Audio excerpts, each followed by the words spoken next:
ఒక చిన్న మంచి మాటలు, ఒక శ్లోకం అన్నమాట. ఏంటిదంటే, కామ క్రోధ వియుక్తానాం యతీనాం యతచేతసాం అభితో బ్రహ్మ నిర్వాణం వర్తతే విదితాత్మనాం. అంటే దీని యొక్క భావం ఏంటంటే, కామక్రోధాల నుండి విడిపడి మనస్సును జయించి ఆత్మస్వరూపాన్ని ఎరిగిన యతులకు బ్రహ్మ నిర్వాణ స్థితి అంతటా ఉంటుంది అని గ్రహించండి.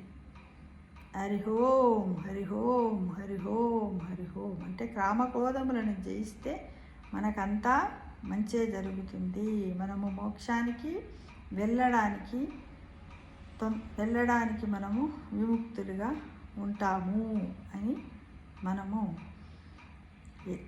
నిర్వాణ స్థితి కూడా మనకంతటా కూడా ఉంటుంది. బ్రహ్మ నిర్వాణ స్థితి అంతటా ఉంటుందని గ్రహించండి. Thank you.